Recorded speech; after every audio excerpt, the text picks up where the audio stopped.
Hey, welcome to Bikes, Boats, and Bivouacs. Well, we just wrapped up the last camping trip of the season, and up north in Pennsylvania, that means it's time to winterize.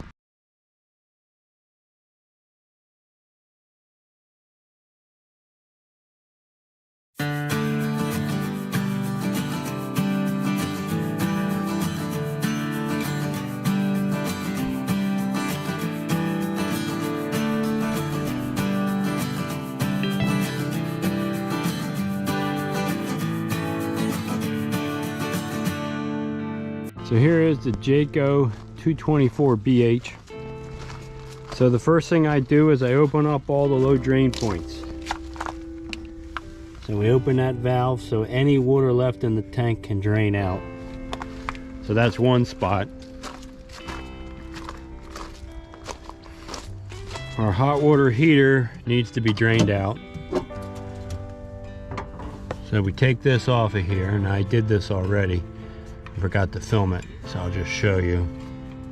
Now on this hot water heater, this is just a nylon cap. Some of them are going to have like a long tube to help it from corroding, so you would check that and see if you need a new one. And then to get this to drain, you pull the pressure relief valve like this, and all the water will drain out of there. And the reason we want to drain all that water out of there is because water expands, and if it's full when it freezes, it's going to crack it. And when we winterize it, we close the valves inside to shut the water heater off so no fluid can get in it. So you'll want to do that. And then I have hot and cold water low point drains on this side. You can see here's more low point drains. So we open those up to make sure everything's drained out of there. And then all the faucets and water points, I open and lower this so all the water can drain out. So then what I do is I go inside the camper. I didn't clean this up yet since we got back, but I'll take everything out of here. And you can see I open up all the valves. The refrigerator doors I have open to let it dry out so they don't get any mold. That's your BBB tip of the day. When you come back from a trip, you're going to shut your refrigerator off. Once you take everything out, leave the doors open so it can dry, and that'll prevent mold from occurring. So you can see in the bathroom, got those open, I got those open, and I put the drain in the sink. And then I also did that to the outdoor kitchen. So I'm letting all that drain. Now there's really two ways to winterize. One is using the pink antifreeze, and then the second way is to use compressed air with a fitting and then blow the water lines out. So for this year, since I'm not taking it camping this winter, I'm going to use the pink stuff. Next year when I winterize it, because I might use it in the winter and head south, I'm going to just blow those lines out with compressed air. So you'll be able to see that process next year. I think where the Russos might have just done a video on that with their van on using compressed air. Next, we want to locate the hose near the water pump that we would use to get the pink antifreeze into the system. So we're looking for the bypass hose. It's normally going to be near the water pump. So there's a valve back here, and this lays in the back there. So I just pulled that out, and you can see we'll stick this into the tube of antifreeze, and there's a valve back there we'll change, and then we'll suck the antifreeze into the system. So we'll see that next. Now the one thing you want to make sure of is that you shut the water access to the hot water heater off. So we want to bypass that because we don't want any of that antifreeze in the tank, because that heats it up. So nearly every RV I've ever seen has two valves that you can bypass and recirculate the water without it going into the hot water heater. So we're going to change those valves now so it's ready for winterization mode. And on mine, it's underneath the bunk. So under that, behind that little wall is a hot water heater. So we got to get in there and change those valves. So that's our next thing to do. So you can just pop this up, and you can see right here is the valve. So now the water goes through this little blue loop, instead of going into the hot water heater. And then once we're ready to start up the new season, we'll switch those valves back so water goes into the hot water heater and comes out this side and goes down to the rest of the trailer. So you want to make sure you do that so you don't mess that up. Okay, so now we're ready to start putting the antifreeze fluid into the system. So I'm going to go around and shut all those valves that I opened to allow the water to drain out, and then we'll do them one at a time. And you'll see how that goes. So let me shut all these valves so we don't have them all open at one time.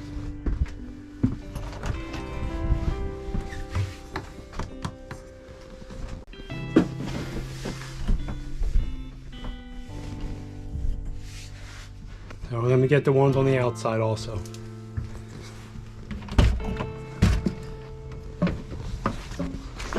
So we have this low point drain. Close that up.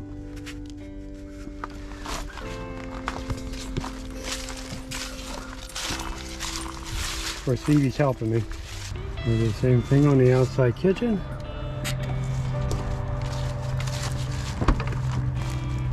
Stay here, Phoebe.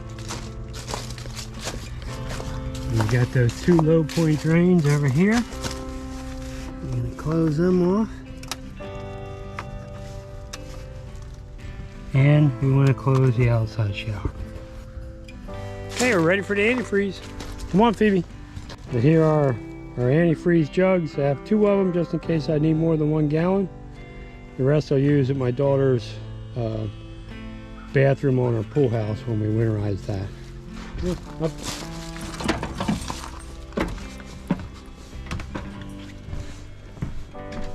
So as you remember, here's the tube that goes into that bottle, but the tube is attached to the motor, and we got to flip that valve so it doesn't try to pull water from the water tank, so that it pulls it from the bypass hose here that goes into the antifreeze.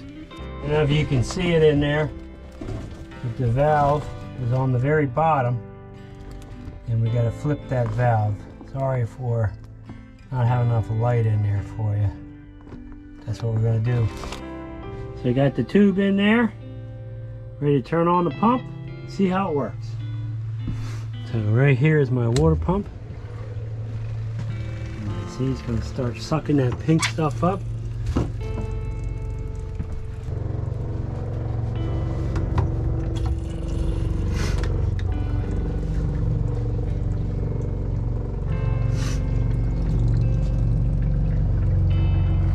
Running, and here you see the pink stuff coming out.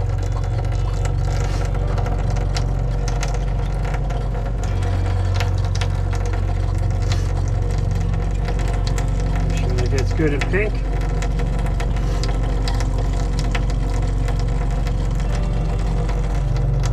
Try the other one.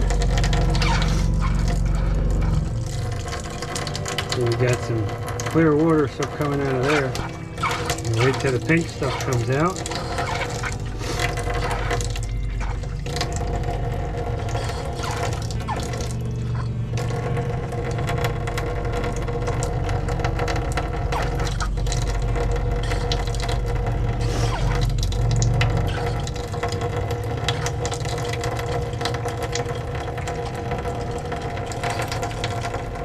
Here we're starting to see the pink come out.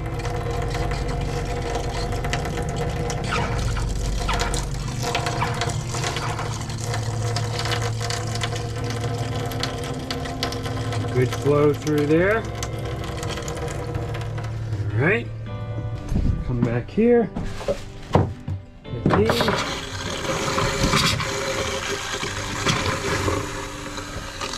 Ready to start to see the pink stuff coming through.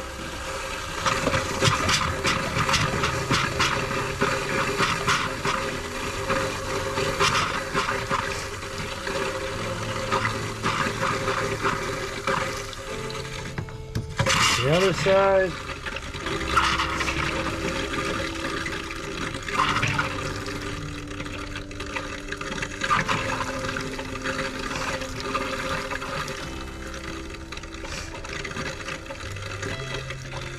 And you see the pink stuff coming through.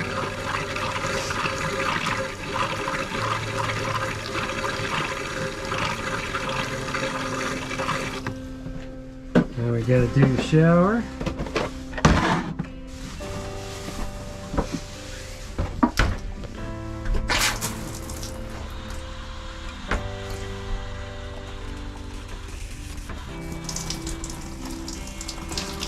There you see some pink stuff coming through.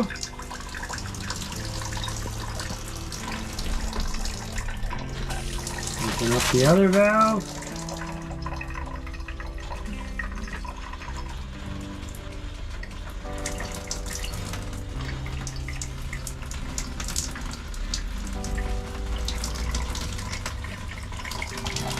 And the pink stuff coming through.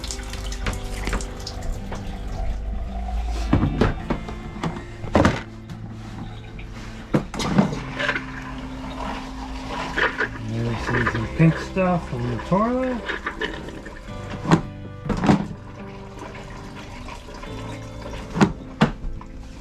So I put the second bottle there.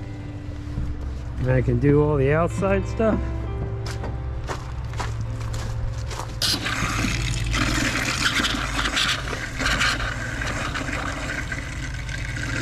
There you see some pink stuff coming through.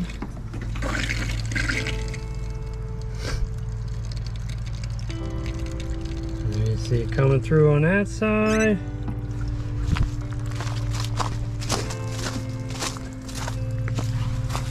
And this shower.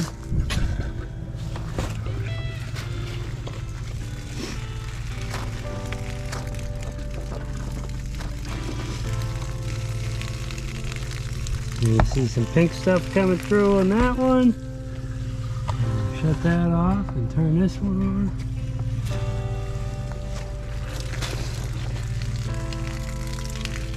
See, we got it running through there.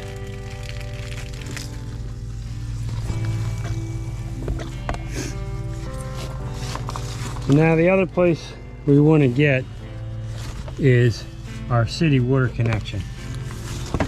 So I'll show you how we do that. And don't want to forget to do your city water connection. This has a one-way stop valve, right? So the water pressure goes in, but then when you use your pump inside, it pushes pressure out. So you just take this little screen out of here. Take that little screen out of there, and there's a little valve there you can push. And then once you see the pink, you're good. So you don't want to forget that. And then you just pop that screen right back in there and you're good to go. Okay, so from an antifreeze standpoint, we're done. Now the valve under the sink, I put back to its original position, so I don't have to worry about that one.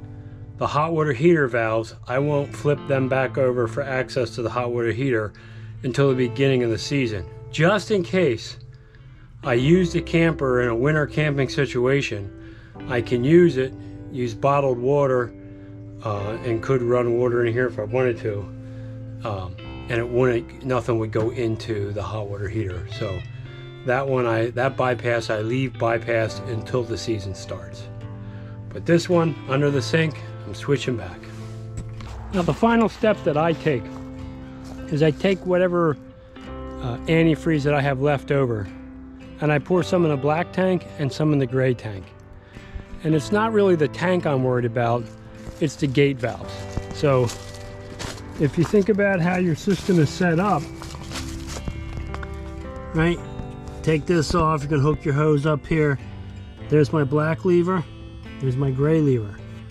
I want to make sure that this is protected. These valves are protected.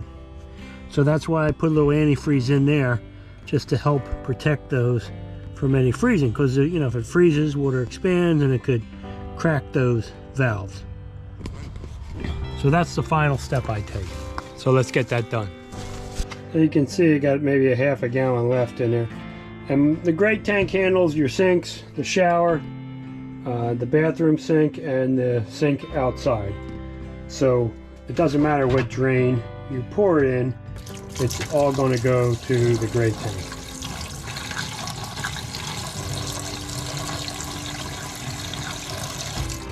So that'll protect that valve for the great tank. And then in the bathroom,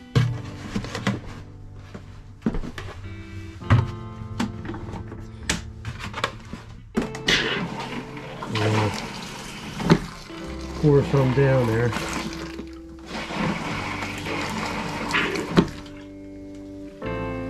And I always leave a little bit in the bowl just to protect that seal. Alright, so now we'll take everything out of the camper, we'll wash all the sheets, get them packed up and ready, and then we'll put in the rodent protection. I'll bring you back for that. Okay, so once you have your water systems winterized, there's a final step to the process that I do. Well, really two steps. The first step is I clean everything. So top to bottom, brush, mop the floors, clean everything up. I take pretty much everything out of the camper. I took all the blankets and sheets off, washed them, sealed them in the plastic bags. And my final step is to keep the rodents out, the little mice. And I use Grandpa Gus's. Now I pay regular price for this. I don't get any kind of a deal or, you know, a bargain from them. This is just what I found works. So I buy a 10-pack of these, and you can see how big these pouches are. And I put them under the seats, under the bed, under the cabinets, in the bathroom, put them underneath here, in the drawers. I put them everywhere, and they really seem to repel the mice really well. So that's what I do. So I'm going to spread those around, and now the camper is ready to fight its way through the winter. So I just throw them under there, each spot. And this has like a cinnamon base to it, but it seems to work really well.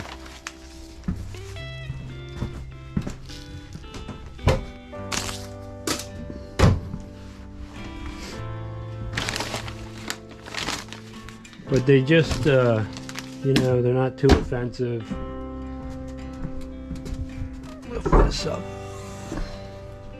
Yeah, there's a big spot underneath, so I'll put a couple under there.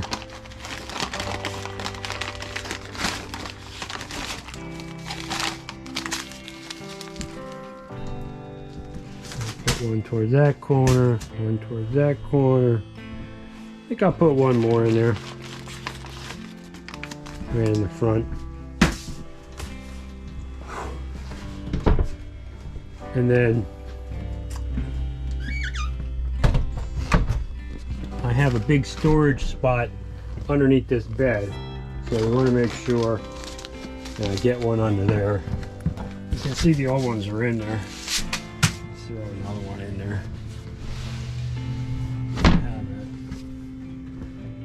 And then I'll also put one of these in the outside kitchen area.